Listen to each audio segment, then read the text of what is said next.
don't even consider it a co-presenter. She's the presenter and I'm hovering around because she has the story of being in the trenches. And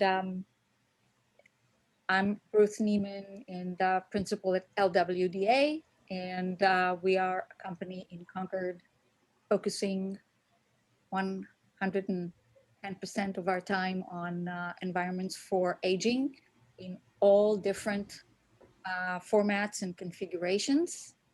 Welcome to whoever has joined us. And I was fortunate about a year and a half ago, I think, to present with Brandy at the National Organization of Adult Day Centers conference. And we decided that we had a lot of fun doing that.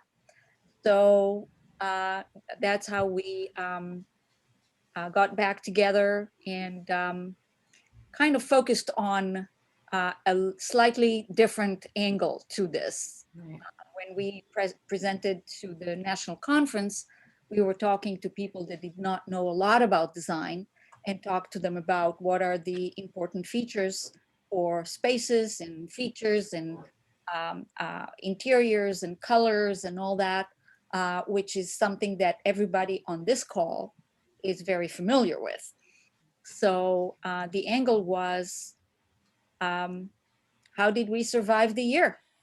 And this service is something that not a lot of people have actually paid attention to, because there was a big spotlight on the nursing homes, right, and how horrible the year for them was. And I didn't hear a lot about the people in community that are relying on this kind of lifeline in order to continue to maintain their mental and physical health. So this is the story of today. And Brandy is the director of programs for Rogerson, and I will let her introduce. Thank you so much, Ruth. My name is Brandy Dare. I've been with Rogerson for just under 7 years at this point. And, as Ruth said, so much of what Rogerson does, it's the lifeblood of the community. And yet we're in some of the things that we do are kind of silent helpers that people are just so unaware of, because there are you hear nursing home, assisted living, and we engage with so many community resources. And so for over 160 years, Rogerson has been providing a multitude of supports really aimed at providing this sort of aging in the community, aging in place model for the most frail elders in the community, for elders who are considered low income. Specifically in our day program, we provide support for elders that actually meet poverty level by the state's standards. And so with a mixture of affordable housing and property management and health services, we've created this amazing,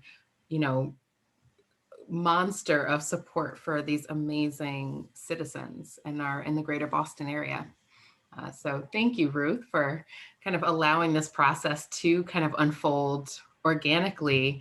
And although we kind of walked in with one intention, it just became really apparent that what's really amazing about the concepts of design and age-friendly spacing is that you can't just kind of have tunnel vision and go on like a singular journey. You have to engage all external and internal factors and adapt. And that's what we've done. So hopefully you guys get as much from kind of exploring what we've done over the last year as we did putting this together for you guys. So Diane? Okay. I'm Diane Dooley. I really had nothing to do with this wonderful presentation that's happening, but I am the co-chair of the Design for Aging with Ruth, and our missing third co-chair, Philippe Saad, who is in Belgium today visiting his family. before we start, and I'm the one in charge of this, so good luck to me getting this up. But before that happens, to all of you who have joined us who may like to receive AIA credits, you can access the form to fill out in the chat box. So you can pull that up at any time, I guess. So people that joined after the last post don't see it. So that's why we keep posting it, and we'll do kind of a final, before we close, we'll post it again. okay, all right. Right, exactly. I see it 3 times, but I guess people who haven't joined us yet haven't seen it yet. All right, so I am going to move my PowerPoint onto my screen and see if I can. Let's see if we can get a couple of words from the people that joined us. Oh, yes. And Catherine? Whoop. You're on mute, my dear. There. Catherine Robinson from LWDA. I'm an architect project manager with the office. And I have Jacobs. Hello. And you're on mute as well. My name is Drake Jacobs. I'm the co-chair of the Codes Committee. So I'm very interested in these topics. Great. And Courtney? Hi, I'm Courtney from Rogerson, and I am very interested in hearing this discussion. Thank you. Excellent. And I have Walter.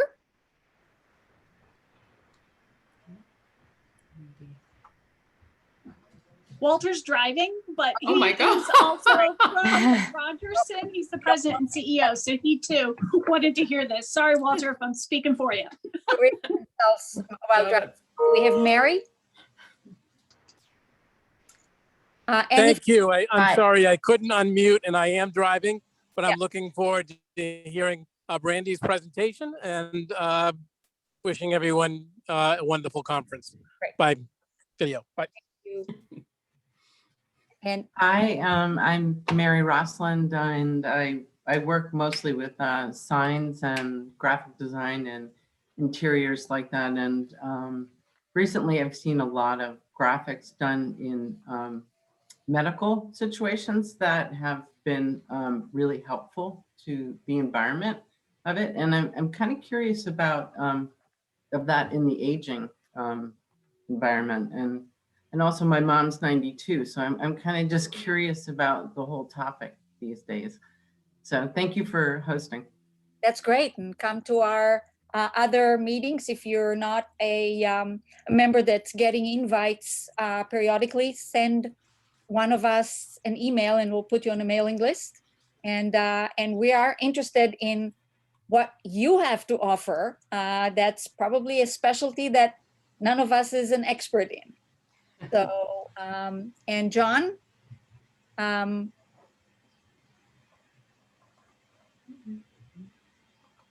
okay. I think we can probably start, and anybody who is going to join us later will just is invited to come in. There's no waiting room or anything like that. So, Diane, if you want to, all right, start. And actually, you have to put it on play mode, which is okay, at the bottom next to the slider with the percentages. There is slideshow mode. I think I'm in slide. Let's see. Hang on. So you don't see the slides on the left side. You just see the full screen. I see the full screen. And now you can share. I see the full screen. So hang on just a minute. Share screen. I need to move it to the right screen. There we go. Quiet. All right. Can you see it? Not yet. I can't, no. All right. Great. Hang on just a moment.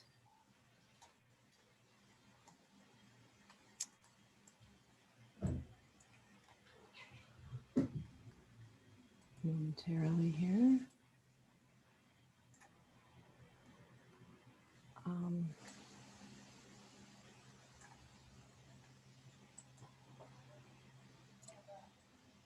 Share screen. You can see what's on my screen now, which is a bunch of little boxes. Is that correct? No, I still just see all of us in Yeah. our in tiles. You have to then select the screen that you want to share, and it's probably your desktop. It gives you an option, and you have This one. Okay, got it. Select that one. now it's Ooh, yes. There you Showing? go. Yep. Yep. All right. okay. So Is it good? yes, it is. Okay, so we already did our introductions. Yep. You know who we are, and now we can start clicking through the slides. Yep. I think we're a few clicks in because we've kind of gone over the places we represent as well. Okay, and I'm sorry, I have not done this before. How do I click through the slides here? You should be able to use like your arrow key to just click and it should go to the next one. I don't know if you have a PC like I do. Ah, there we go. Oops, okay, now I just There went we go. twice. Okay, so Brandy, is there anything you want to say about the previous slide? No, I I included that in the introductions. And so did I, and this kind of gives you a little bit of information on our breadth and depth of knowledge and experience and expertise in this, and we do it all because we really care about it, and I think that's what kind of brings us all together. Next slide.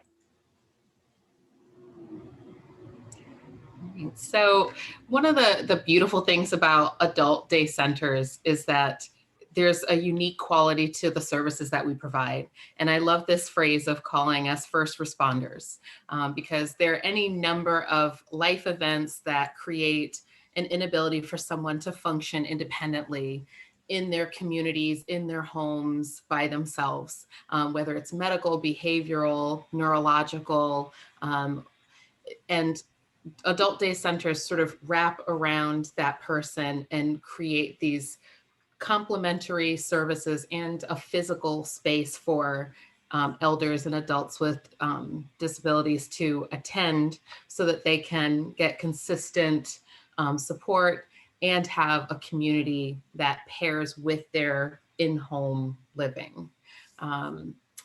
More recently, over the last year, we had a 4-month closure, and that was due to the pandemic, to the COVID-19 pandemic. And about 9 months ago, we reopened with limited census, and we weren't able to just sort of snap and reopen and kind of go back to business as usual. We had to think about everything that had changed as a result of this global event. And so we'll be talking a little bit today about how we adapted to this new normal. Okay. Next. So, so we are really looking at something that's unique because it's not housing, it's not a home, but we still are looking for a place that would feel inviting and homey. And it is a use group that goes under institutional use group, but it's grouped together in the building code with child daycare, which is a place where people spend time but not stay overnight. And making this environment that would be kind of inclusive and inviting, every little detail counts. And we are not going to focus on all these kind of tricks of the trade or toolkit that architects have in order to make environments inviting and inclusive and open and without barriers for elders, but we're going to kind of touch on it a little bit. And so the focus of this is how the pandemic changed the reality in the day center world. Next. So this was the theme of my entire life and of every person involved in adult day programming. We really had to keep thinking about safety, but we had to expand that definition of safety to mental, emotional, and physical safety as well. And one of the huge determinants for health in this population is this concept of isolation. And we know the mental, emotional, and medical and physical impact that isolation has on our lovely citizens in our communities. So after closing for 4 months, as directed by the state, we had to think about why it made sense to reopen. And two of the biggest things that kept making themselves so apparent in our decision to reopen after 4 months had to do with the participants and their caregivers. So for participants and caregivers, they could not continue to sustain optimal health conditions with just the remote services. While they were important and it was great to stay in contact and maintain contact and try to support via Zoom and phone calls and virtual sessions, there was something missing. Caregivers did not have the space to have their loved ones attend a program so that they could go grocery shopping, so that they could clean the house, so that they could just have a break, a mental health break from caring for at-risk or high-risk, high-need loved ones 24 hours a day. Additionally, what we noticed was that participants that tested positive for COVID during the closure, we lost most of them. Most of them passed as a result of that horrible virus. And as sort of a leap ahead to the future, after our opening, we did still have a small number of participants who did test positive for COVID and survived. And I use one of my participants as the example, who is 104 years old. I'm going to knock on wood for her. She tested positive for COVID, and I'm going to be honest, I thought, my gosh, this is it. And then she called us up and said, okay, I'm ready to come back to the program. And seeing that difference in just hearing about all this extensive loss while people did not have these types of supports in place, and then seeing the vast difference with them being able to come back to this community setting where they have social stimulation and they have medical support and oversight was absolutely vital. But once we decided to reopen, we had to figure out everything from nuts to bolts about how to keep our participants not just engaged, because they wanted to come back, they wanted to be with us. They called us every day asking to come back, but we had to make sure we were giving them a safe program that was also engaging. And so we had to figure out how to create a program that was socially distanced. The entire program had to be socially distanced. We had to write new protocols to provide supports for, to maintain safety. And then we had to retrain all of the staff because we had staff members who had been put on leave while we were closed. So they had to be retrained to a new way of engaging with participants. And then we had to retrain the participants and their caregivers because they couldn't just come back business as usual. And they had to learn what would be different about how they would be receiving these services. And some of the major things that we had to look at socially distancing included transportation, having COVID screenings at the door, how they were seated, the way activities were engaged, having the entire program broken out into pods versus one large system where everyone feels like they are on top of each other, like beautiful love sardines. Thinking about the mask policy, which I mean, if you can imagine what's going on a global level, on a national level, on a state level, when it comes to mask mandates, just imagine this sort of microcosm of participants who might have confusion, forms of dementia, have respiratory issues, or just feel uncomfortable wearing a mask for hours each day.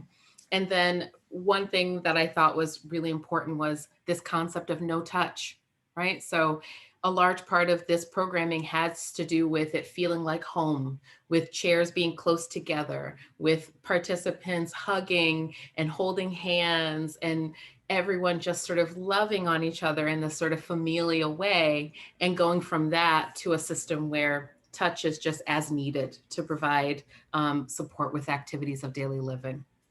So all of these things had to go into consideration for the reopening. Next. So going back to while we were closed, we did not pause for 1 second. So we had a very full 4 months. So while we had clinical team members still engaging the participants remotely, we revamped our entire documentation system and went from paper to almost 100% electronic health record. But then we thought about the physical layout. We said, not only do we have to make this change, but we want them to be excited about coming back to the program. So let's think about all of those projects that would have been such a burden on them to try to be doing while they're actively in the program. And let's do some improvements while they're gone. So each stage of this process, I did Zoom like program updates where I kind of said, here's what we did in the program this week. Look, we've got new floors. Look, we're starting to paint. What do you think of the color? So we had rotating staff coming in at a limited capacity and helping to support the maintenance teams, who were amazing, and our contractors. You can see our gorgeous new floors in our Roxbury site that now match the flooring at our Rossland site, choosing new colors and just bringing like a new calm vibe to the programs, and then having to, again, train the employees. So all of the annual trainings, all of the new COVID safety protocols, training them. And then while also maintaining this remote care programming and doing this with really a skeleton team of staff. So we kept busy during those 4 months, and it was to our benefit. Next. So a little bit about how we view environments for aging and age-friendly initiative. And people that have seen some of my presentations probably have seen this pyramid upside down. And this is like the upside down thinking, because what is good and appropriate for people that are battling disabilities and either cognitive or physical is good for all elders. And what is good for all elders is good for everybody. Mm-hmm. So we're not thinking, putting a hat of what can we do different for our elders.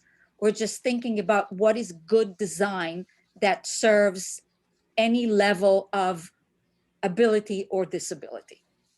So, and one of our goals is to find those wonderful features that never ever scream, I am a supportive feature for you, but they're kind of transparently interweaved with what we're doing. And the result is just good, gorgeous design. Next. So one of the things that we were very involved with here with the Design for Aging is the age-friendly initiative that the city of Boston got involved with in 2014. And we were really kind of jumping out of ourselves to see how we can help and how we can get involved in this. And for the people who don't know about this initiative, that's a World Health Organization 5-year program. Sometimes it takes longer, but their timeline is 5 years that touches on all these important domains And if we go to our next slide,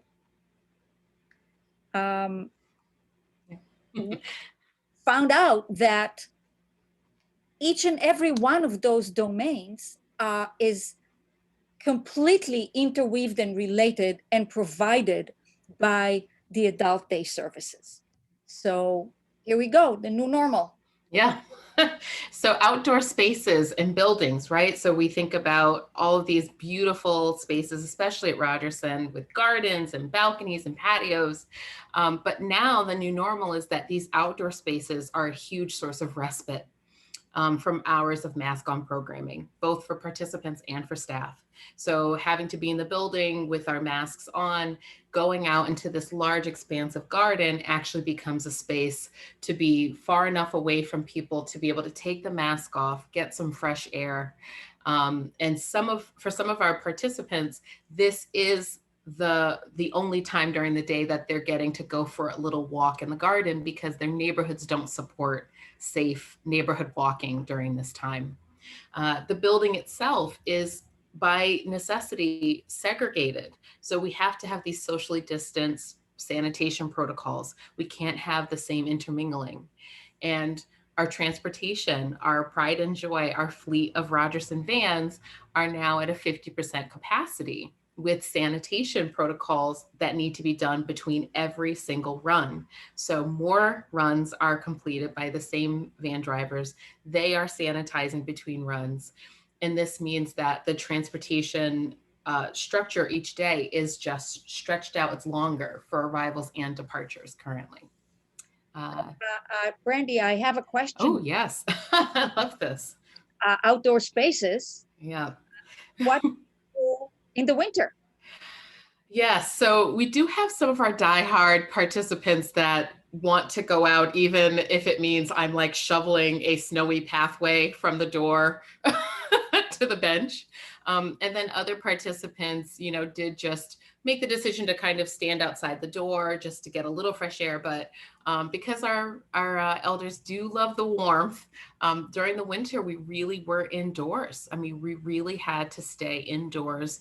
We had to find ways to, crack a window just to let the breeze come in.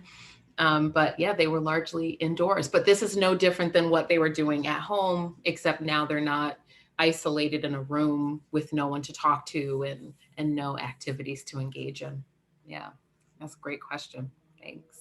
And what about sanitizing the outdoors? So right now in the outdoors, aside from just the actual greenery and flowers and things like that, the only thing we have are a few benches. We did have our staff members actually spraying down the benches in between pod use. So we were lucky enough to have access to 3M sanitizer, and you actually spray it on the surface and it actually just sits right on the surface for 3 minutes. So it's not something you need to wipe off. So pod 1 would go out, they would have their time, they would transition back, and the staff would actually spray down the benches, let it sit for 3 minutes, and then the next pod would go out and use the benches. Yeah. Oh my gosh, great questions, guys. Next slide. So our social participation, again, was impacted. As I said before, a lot of what makes the day program so loving is a lot of this sort of physical connection. And so participants came back to either individual tables that were 6 feet apart or tables that had a plexiglass divider where only 2 people shared a table, but they didn't have physical contact with each other. They had a plexiglass dividing them. So that was a cultural shift, and it took a lot to kind of engage them around how they could still be with each other, but in the safest possible way. All of our activities became socially distanced. We had to think of every activity and how to create a socially distanced version of it. So bingo is a popular game. Instead of having bingo cards, instead we photocopied the bingo cards so that they could be discarded afterward. The bingo chips were sanitized after. So every detail had to be considered, even with the smallest activity detail. And then, of course, the biggest hit, I think, was really about our civic participation and employment. We had participants who were had volunteer jobs in the community. We had community members coming in and doing classes and things like that. And we were taking them shopping. We were taking them out to the community gardens. And all of these things had to be discontinued because there was no way to provide state-approved social distancing for these activities. Next. So we learned a lot about communication and information during this time. So we learned that we needed to engage participants who had hearing differences and using microphones because we didn't have these intimate groups anymore. We had people who were spaced out 6 feet out across the entire room. So we had to start using microphones. We did hybrid activity programming where some people were in person and some of our participants joined us via virtual sessions from home. And then for our community and health services, we've just begun to start to let some of our complementary community health service providers on site. So currently we are allowing our rehab specialists, our OT and our PT folk to come in. They have to be vaccinated and screened, and they have to have full PPE. Same with our podiatrist, but our dental person is not yet on site. And we are just about to welcome our nursing students. So it's really been a slow, deliberate choice for each new thing that we're bringing back into the program because safety is #1 concern. Next. So you guys didn't get to see Walter's face when he introduced at the beginning, but that's him in the lovely red shirt sitting at the table, joining us for one of our family cookout events. So these next few slides are about really the way that COVID disrupted all the things that make the Adult Day Center unique. So the not your home, but should feel homey and not institutional. So family members could not come into the program. We couldn't have casual guests and, children coming in, from local schools and just the process of COVID screening people as they come in and having these isolated tables, it really did start to create a space that looked a little bit more institutional. So we're, always still to this moment thinking about how to counterbalance that. And then, as I said before, we have limited on-site complementary health services. One of the things we've done to try to engage participants in the meantime is to have some of our community partners provide in-home services until they can come on site again. Next. So not being able to have the physical space creates difficulty with intimate conversation. And I think one of the ways we've engaged this is figuring out, almost like you would in the theater, how to create intimacy, but in a large scale way by like shouting out your love to someone as they walk into the room, playing more music, being more silly and dancing and using the space to kind of provide a feeling versus being able to have small physical moments where you're, in close proximity. Respecting cultures and traditions, we know that when we have celebrations that have to be socially distanced, something is missing, right? So you're not dancing and holding hands with each other. You're not on top of each other. You're having to still keep that 6 feet distance, and it can create a sort of hollow feeling. And so again, these are things that we're still thinking about how to kind of create that warm family feeling, but while being socially distanced and safe. And then the touch that we do have in the program really has to do with activities of daily living. So with reduced staffing, that means that the participants that we've brought back initially are ones that can be supported with just one person assist, as we don't have the capacity to have multiple staff assisting just one participant. So even just the way that we've brought people back in phases really had to do with how much touch was required for their care. Next. All right. So food as celebration, food as love, right? So potlucks, celebrations where we go outside the norm, just the participants seeing staff members, you know, cooking their food or seasoning their food and portioning it and bringing out plates, like that creates a feeling of family, of home. And we've had to, as an immediate way to address sanitation, have preheated, individually served meals, which is pictured on this slide. And so this is less familial, and the prepackaged kind of has a little bit of that institutional feel. So we've had to, you know, think about how to help balance that with some days where breakfast is a little bit more festive, just so that they feel like there's a little bit of home still happening in the program. But right now, this is the safest way to be able to meet their nutritional needs. And Brandy, this was something that we were talking about when we were preparing this and looking at all the different ways of doing things, that when everybody was overwhelmed with this unbelievable challenge that nobody knew where it came from and where it's going to go, a lot of reactions were done just to be able to sustain sanity. And as time goes by, what we're thinking and doing is kind of revisiting a lot of decisions and saying, is cooking the food on the premises like we used to something that we cannot adapt to? Maybe we can. So when the kind of the sky was falling and the limited staff was stretched unbelievably, a lot of kind of easy solutions were offered and grabbed, but now it's the time to come back and kind of reflect. So absolutely.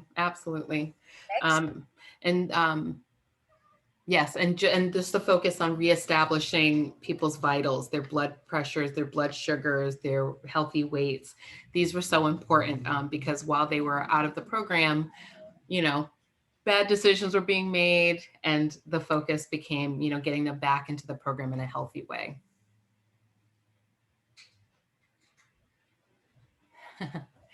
So, so there I am with my bestie, Dr. Fauci. So this was another way that Rogerson created a full community approach.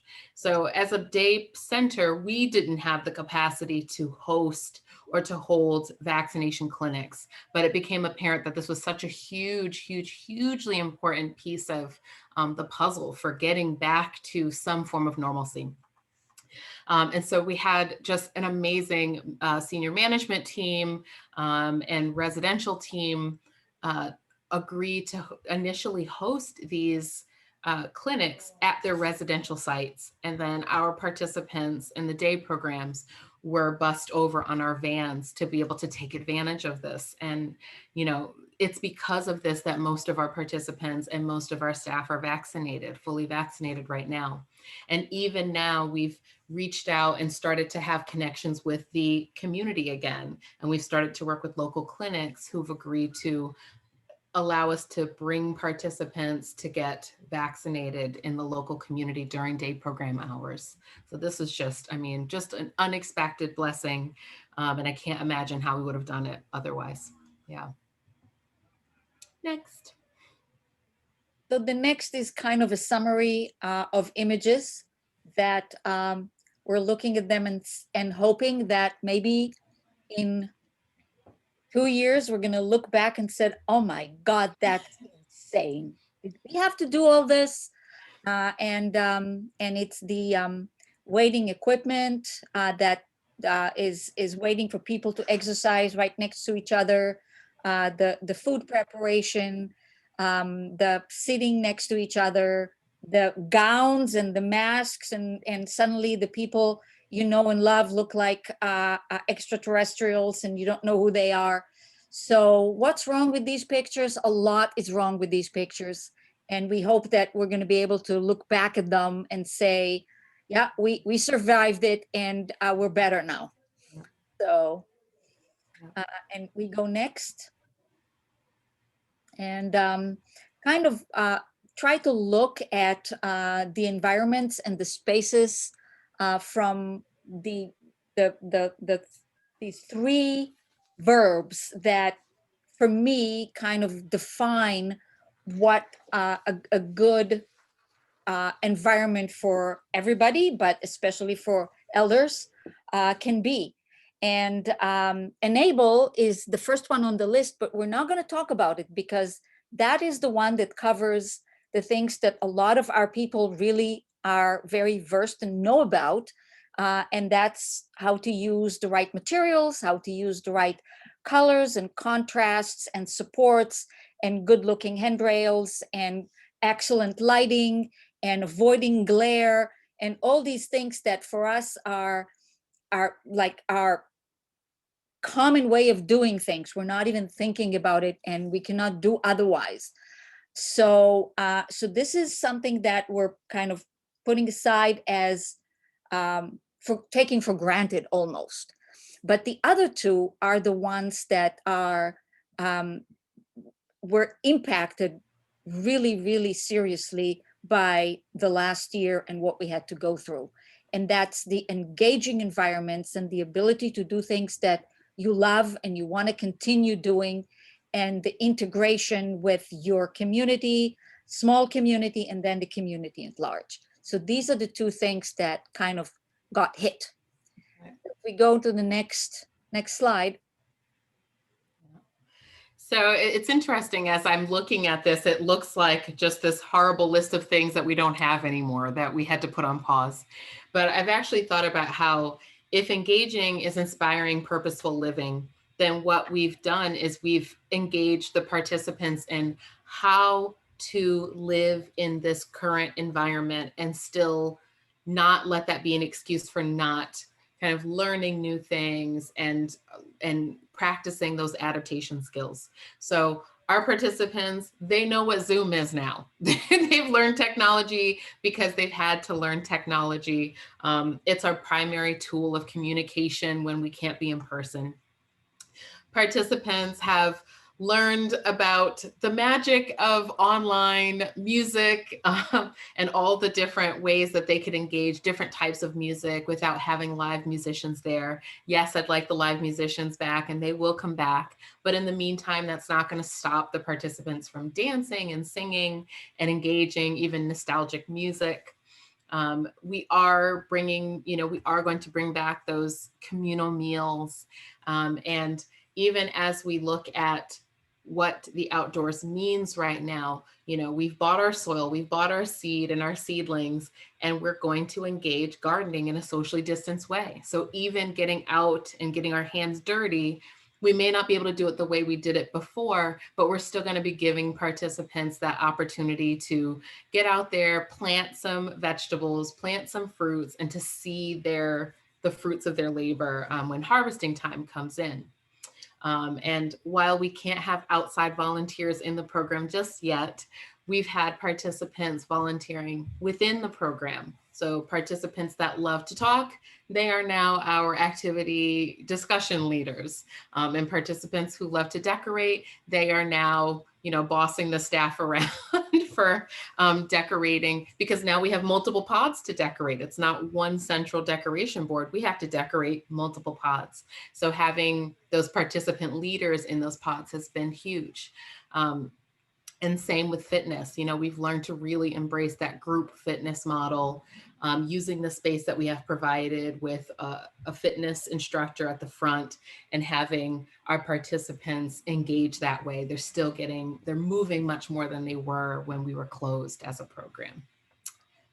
Next. And this is a little bit more daunting just because, integrating with the community at large really did have to be put on hold. And as you can see, we prided ourselves on having like local politicians and international students visiting the US for the first time, local students from the middle school, local, the library coming in to do computer classes. These are all things that we definitely want to begin engaging again. But we know that the safety has to come first.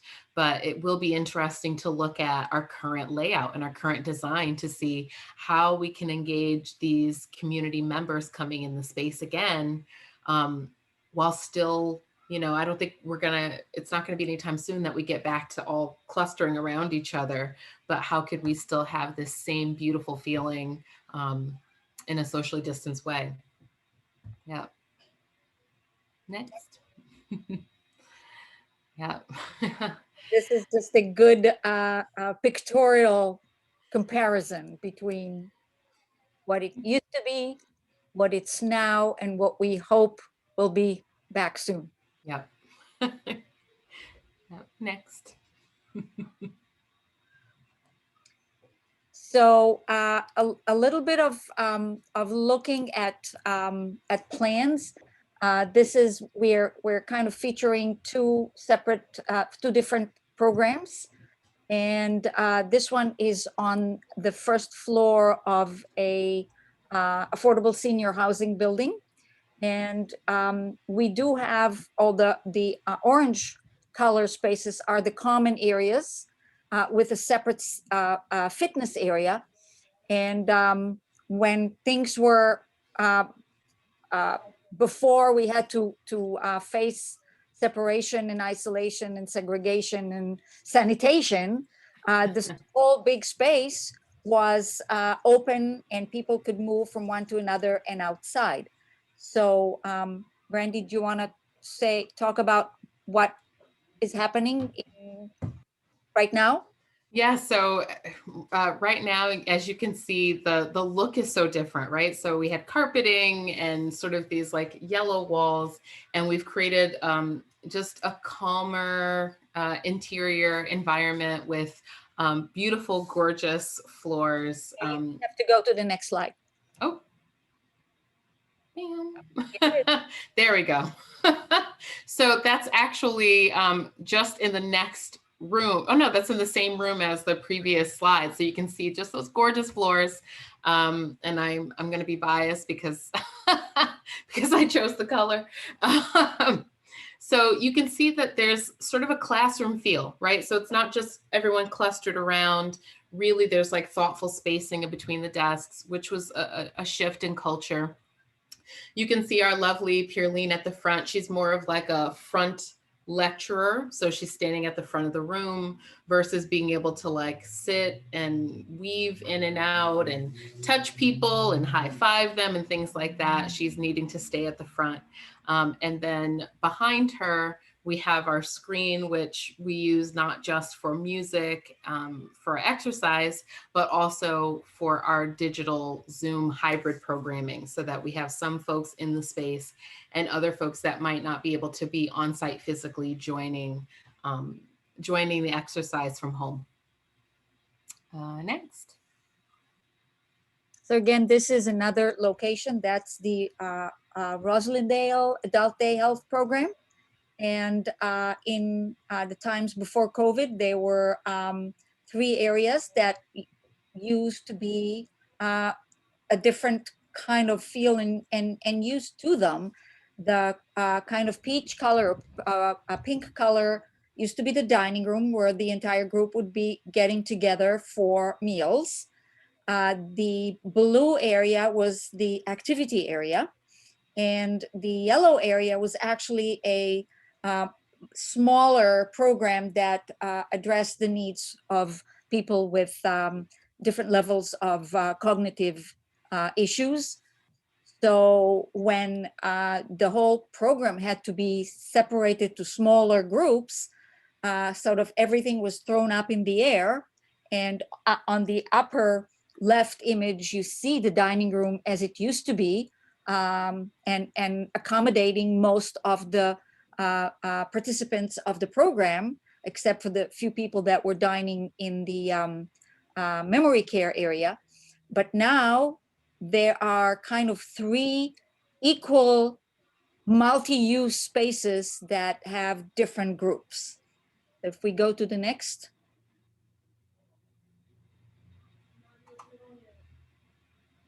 Next slide, okay. So here we kept a little key plan that shows you what we're looking at now. That room that was full of tables and people dining, that's what it looks like now. And it serves all functions for about 1/3 of the people, Brandy? Oh, you are muted. Yeah, so of the new capacity, yep. So we serve about 18 to 20 participants in that space. Whereas previously we would, have up to 60 participants all in that one room eating breakfast. So now they're eating their meals in there, they're having their activity time in there, their exercise. It's all happening for that one pod in that space. So actually this layout is very, it lends itself easily to 3 separate pods. In the days before COVID, one would say, that fact that the activity is down the corridor may not be what we want. We want everything to kind of flow from one to another. Right. In this case, it ended up being an advantage. Right, right. So, okay. Now we're in pod 2, the memory care program still. Let's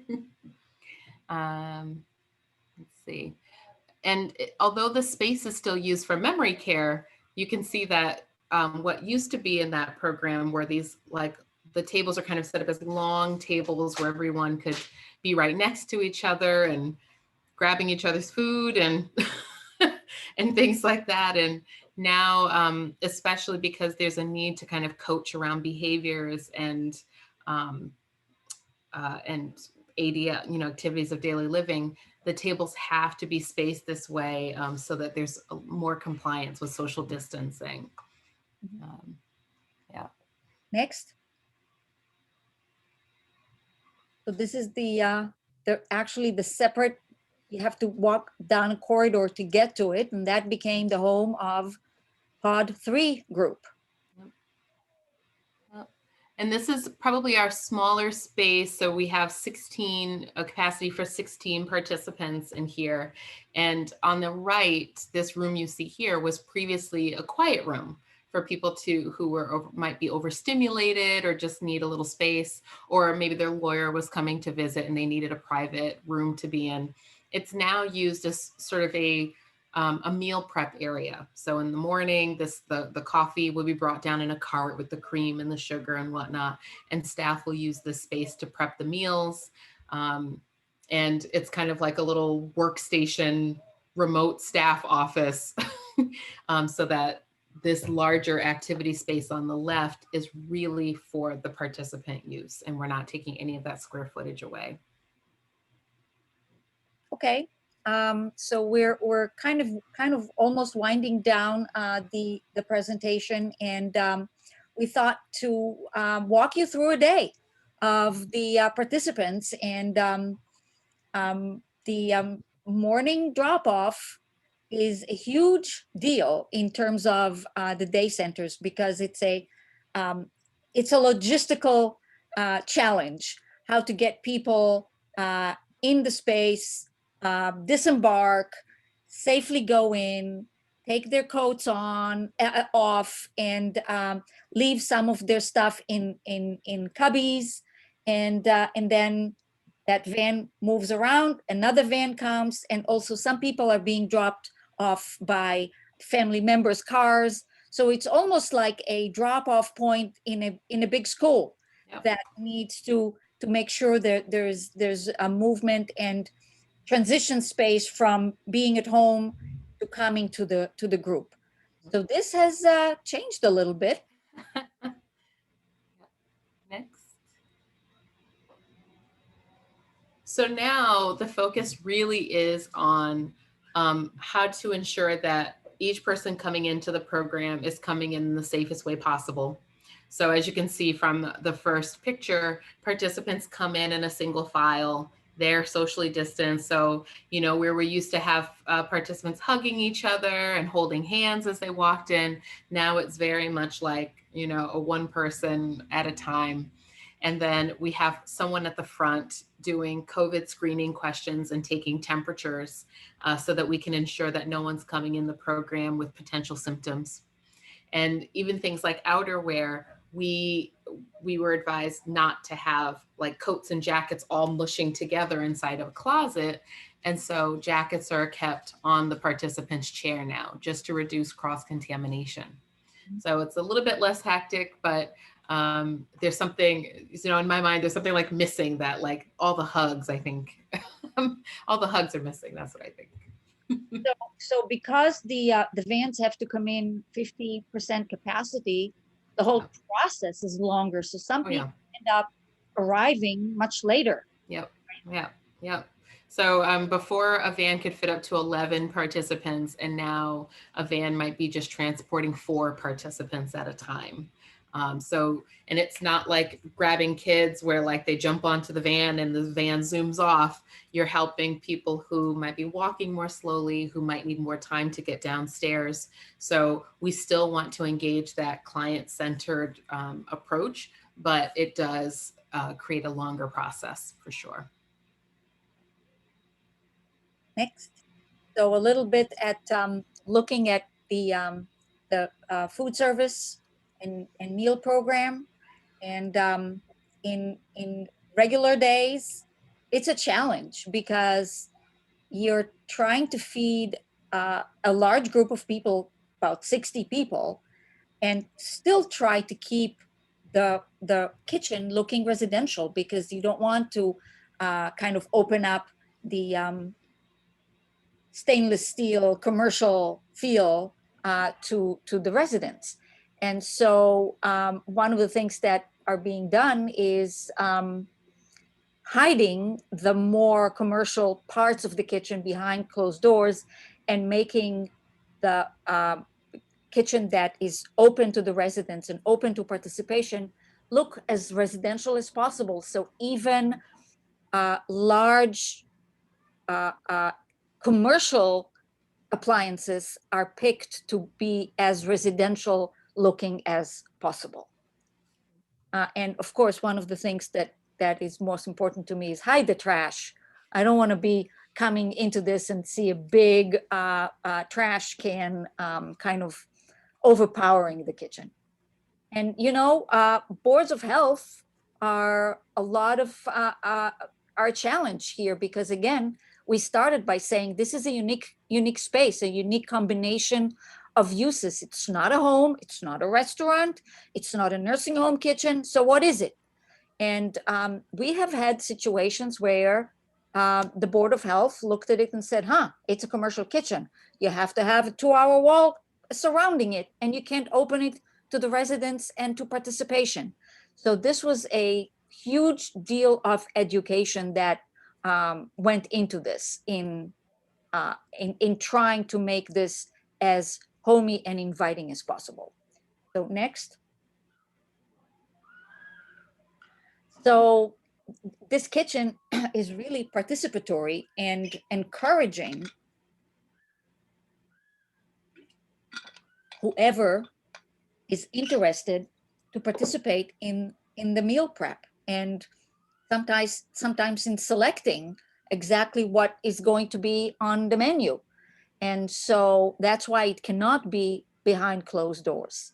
And the behind closed doors, which in this case are the upper right and the lower left images, they are closed, really behind closed doors, and the residents don't get involved in what's happening there. Next. So the process of meal prep has become much more simplified. Having prepackaged foods means that we still are trying to make sure we're engaging taste, right? So just because it's prepackaged doesn't mean we want participants eating, what feels like slop, right? So we're still having the staff taste the foods. They're delivered preheated to temp. This does pose a higher cost, but we want to make sure that nothing we're doing in the program is creating unnecessary risk. The Board of Health is still very much a part of our lives, especially in this climate. They visit us a number of times, but it's encouraging because when they visit, they're saying, these are the steps we expect to be taken at this time. So the hope is, oh, wow, yeah. So I know that different centers have different protocol, different regulations. Adult day programming is a bit unique because we have our Medicaid funding and they have standards and regulations that we need to follow. But then we're also newly licensed by Department of Public Health, and they have a set of protocol. And one of the things that's happened with COVID is that they've just now started to come together and say, oh, maybe we should collaborate on some of this regulatory stuff. So we join a state association. That's where we get to do some of the negotiating around what's realistic, what's not realistic when it comes to layout and the feel and what we're trying to achieve. But at the end of the day, we need to take what they are telling us to do. We need to take their regulations and figure out how to still create the feeling that we want. So like, for instance, if you were to come into the program, you would see the handrails need to be along every corridor and every part of the program, but they're painted a neutral color so that it's not like sort of this like garish, you know, like eyesore in the program, that it does the function it's supposed to do. It meets Department of Public Health regulations, but the participants don't feel like they're walking through the sort of institutional hallway. Okay, so I think we did answer. You saw the question and you. Yep, that was a answer to your thing. That's great. So I think we should start going a little faster. A day in the life. This is what the activities and what people are doing, from art to games to puzzles to lectures, music, and let's go to the next slide. So as I've said before, everything is socially distanced now. We can't have the same type of pile on, everyone dancing communally, and everything does have to, it still engage the brain, still engage the body, but with social distancing. That's it. Next. I think hanging out. So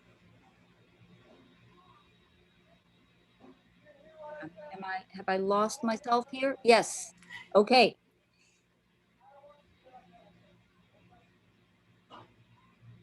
So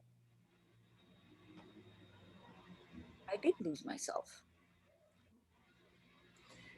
So, well, I think we should kind of fly quickly through what it used to be, and then go to how we're adapting. Yep. So, yep, we used to want to just have these great spaces to engage participants, and the outdoors was used in every possible way to have family members, to have celebrations, to just walk around in loops, to garden. Really anything the participants advocated for. That's what we use the space to provide for them. Next. And now we're finding new creative ways to use the outdoors. So we're using that patio area and trying to figure out what types of outdoor games can engage their bodies, help them laugh and have fun, but keep them socially distanced. So you can see them playing badminton up at the top. And then you see our lovely participant using the outdoors just to have a break from having the mask on. And she's out there all by herself, just having the whole space to herself. And there's still that flow of participants being able to use that. And this is what socializing outside looks like now. It looks like two people with chairs that are socially distanced. They have their masks on, but they still get to kind of chat about the day and enjoy each other. And one big change is that we became a non-smoking facility. So that's huge. that impacted a portion of our participant population. But given the circumstances, this was really the best decision. Yeah, because the outdoors is now a resource for everybody, and the people that suffer from smoke should not be banned for the outdoors. So that's a good choice. So not all adult day centers are focused or providing medical and nursing support. But the locations in Rogerson do, and maintaining health and access to nursing and access to other providers as part of the day is really, really important. So that is continuing to be maintained. And again, as we said, incoming providers are starting to come back. So next. And so as we still have the medical support, what's changed is we don't have participants able to just kind of go in and out of the nursing office as they please. The nurses are having to go pod to pod, observe, pull participants out to meet their medical needs, which just creates a different process. They don't have unlimited access to their nursing staff right now. And now these quiet areas, these quiet rooms are really doubling as isolation rooms for anyone with COVID-like symptoms. So we're having to think creatively about what spaces get the least amount of use and can we have it be multi-purpose. Mm-hmm. So did you have to handle something like that somebody came in and they thought, Yep. So we used the isolation room. We chose rooms that had exits out of the building that they wouldn't have to walk through the building again. So their loved one could come and pick them up, from the side, emergency exit, just to reduce the amount of potential infection. Mm-hmm. Yeah. And something similar is access to mental health and social services. And that probably did not get impacted that much because that was on a one-on-one basis before. Right. So next. So clearly what looks different, right, is that think about someone who you're reading their facial expressions to try to provide support to them. Now you're in a mask and they're in a mask and you can't reach out and hold their hand as you comfort them, but still being able to have one-on-one space to be able to get that support is still hugely important. And the next is the on-site vendors that I think we talked about it, that some of them are back, but the dental is still a little bit behind. Is that a choice that you made?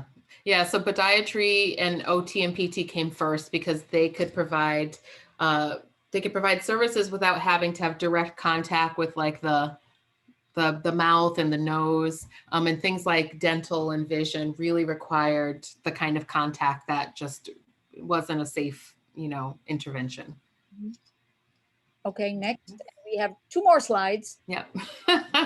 So we are doing the one at a time model. We're not having OT and PT, have one person on a machine while they're engaging another one in the same room. Each person's really now getting their own individualized sessions with their therapists.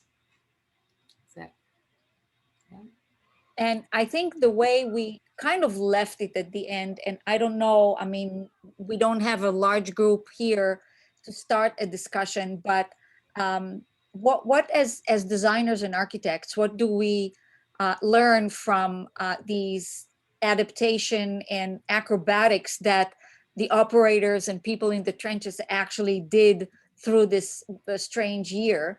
And I know that a lot of us are talking about what can be done, how is our approach to design changed.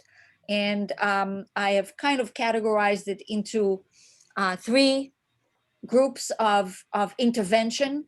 And the first one is really what we call the low-hanging fruit, which is can be done in any environment and is not very costly, and that's the hand washing and sanitizing, incorporating technology, and you've been doing this. People are learning how to use Zoom and how to use mobile equipment, iPads and iPhones, and there's also pieces of equipment that you can bring in and put in the room on the floor, and it is moving the air, sanitizing the air as people are there. Then the next level up, and the thinking behind these categories is that usually we're not, or we're hoping we're not designing for extreme and bringing in the biggest guns we can, but making changes and adaptations in a scaled method in a way that's appropriate to each organization and their budget. So the second level is looking at ventilation and seeing how much intervention can happen with a reasonable cost to isolate areas so that air is not recirculated from one space to the other. So that's definitely a lot more involved. And then there are ways to treat the air as it goes through the ducts and the air handling pieces of equipment. The other thought is, you had one wonderful big room. Is there a way that without impacting in a negative way the feel of the space, can be subdivided, and introduction of movable partitions, and so that even in a space that doesn't lend itself easily to being 3 pods, to create those isolated pods, and then obviously support the air movement that each pod is separate. And then this was the thing that we started talking about, because when we looked at the way the food service is going right now, I know a lot of locations, especially long-term care buildings, that the cooking on the premises is continued to go on with slightly different involvement of residents and more attention to distancing and sanitizing, but still, and I would assume that at this point where people are starting to breathe again after the trying to deal with horrendous, unbelievable stress, some of these things will come back and be reevaluated.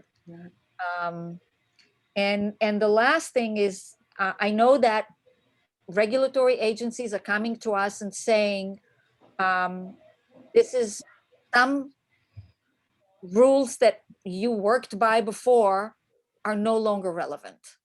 We're putting in new rules and you have to provide more space. So, so that's, we're not even asked, but the question is, what can we do that actually benefits the space even in non-emergency times?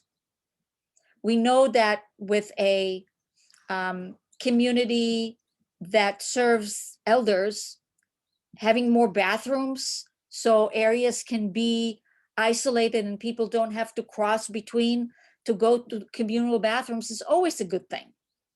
But on the other hand, just making everything larger and spending more money on square footage may not be the appropriate solution. So I hope that people are still awake and want to contribute to this conversation.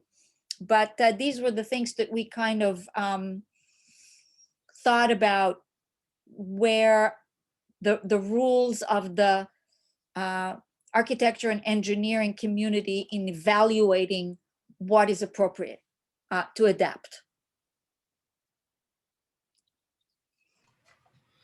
I think we can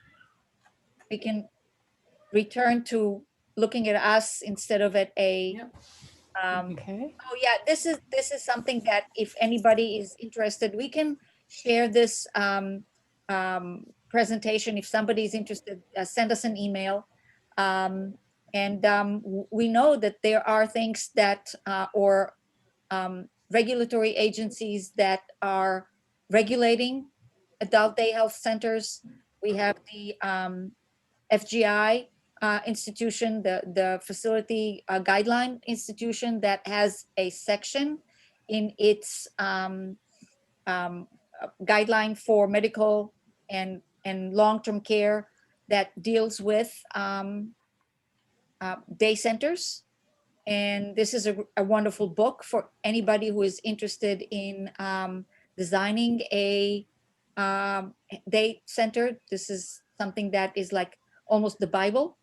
And we have DPH with their regulations, and they have not come to us yet with new regs like they did for long-term care facilities, but they may. Yeah.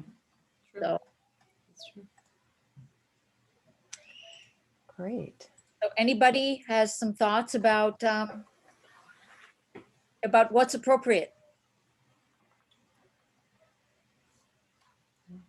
Well, I had a question. It's not a thought about what's appropriate, but I wanted to hear about the types of folks that you have in your program and the range of needs that they have, and when they're a good fit for the program and what happens when they're no longer a good fit for the program.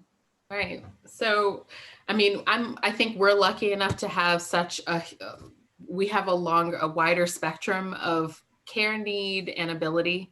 We have participants who are in our program because they are largely, they're experiencing extreme grief, loss, depression. Perhaps they've been diagnosed with hypertension and they're needing support around maintaining proper nutrition and navigating their medications. Some of them live out in the community alone. And so just having that touchstone of coming in the program is helpful, but they are, they're able to advocate for themselves. There are movers and shakers in the community and often provide me with vital feedback and suggestions. And then all the way to participants that are almost at end stage. I mean, we have participants who are hospice eligible, who are in the program because their caregivers need that respite. Having that care in the home for 24 hours a day, 7 days a week, there's no one person should be, having to navigate that. And so we're providing them with stimulation, with love and care. But they may not be verbal even, they may not be able to advocate for themselves. And so we're doing coaching around feeding, doing like almost full support and, with activities of daily living like toileting. So we have that full spectrum. And I think the point at which a participant cannot be safely cared for in the program, that's when we're really starting to engage their community supports, if they have any, or their caregivers to provide referrals to other programs that are more intensive. But we are often, we're known as the program that accepts participants that have not been accepted by other programs, because if we can make small adjustments to support, we will. Yeah. What about the ages? I mean, are you Oh yeah. are you dealing with younger adults as well as older adults? So we've had a few younger adults with this, which is always surprising. Most of our participants are elders, they are in the 50s up and into the hundreds. But every once in a while, because we do contract with the state for a traumatic brain injury program, we do have some elders that are in their late 30s, early 40s. It's very rare.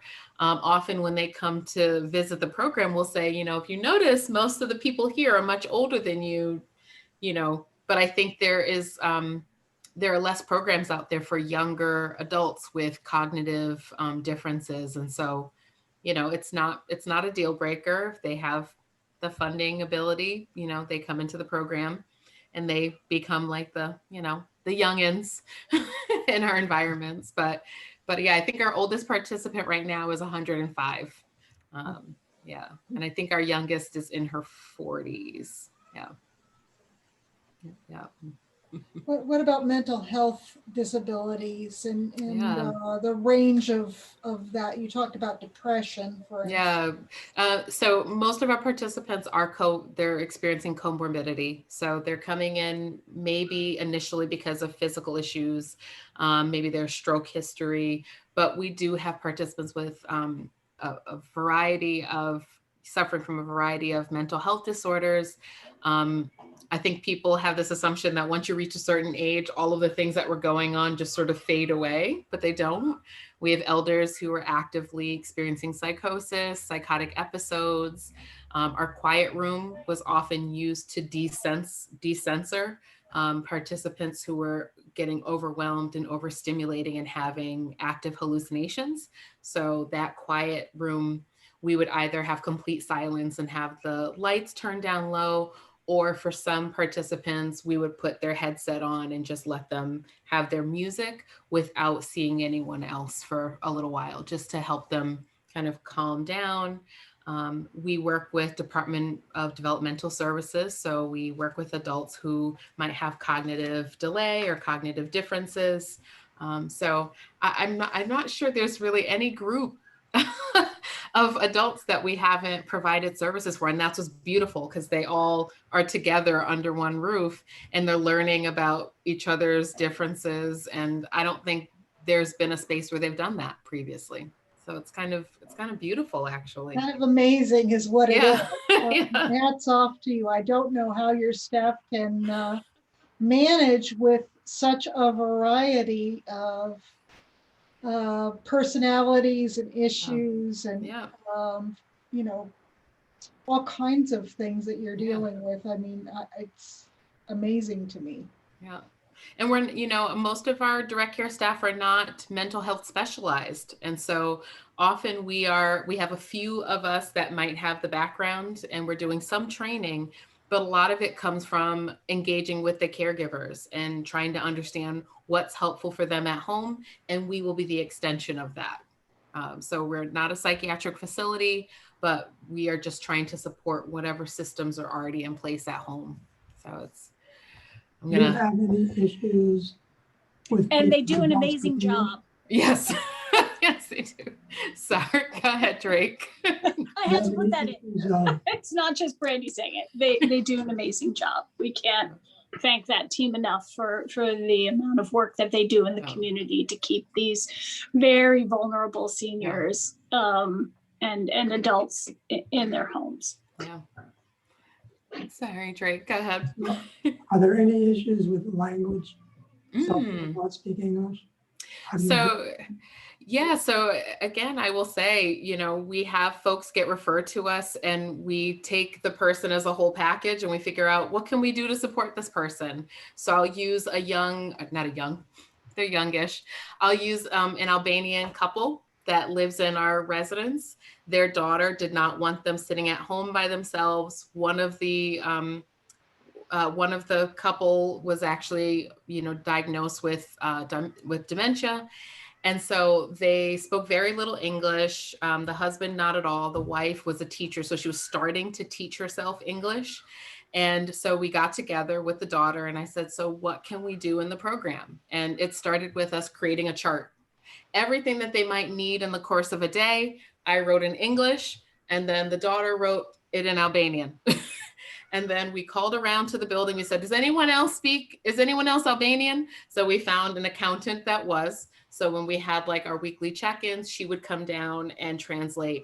But day to day, you know, we would just point like, is there pain? Do you need to use the bathroom? Okay, it's mealtime. Join the activity. Have a great day. We missed you. And I think the biggest thing that they got from the program wasn't about our ability to communicate with them. It really was about them just walking around the program feeling like they're a part of this other community. So the wife would bring her photo album down every day and walk us through her entire life every day through photos. And the husband, you know, he was just going to be wherever his wife was. So if she came downstairs, he came downstairs. And they brought me to their apartment. You know, I ate many things I shouldn't be eating, lots of food that, you know, they love to feed. And they showed me their Albanian music videos. They made me dance in their apartment. And, you know, I can imagine that other systems might have said, you know, we don't have an Albanian program. We can't, you know, take this couple, but I'm really glad that we did. I believe that there would have been just such significant isolation otherwise. Yeah. Okay, it is 6:50.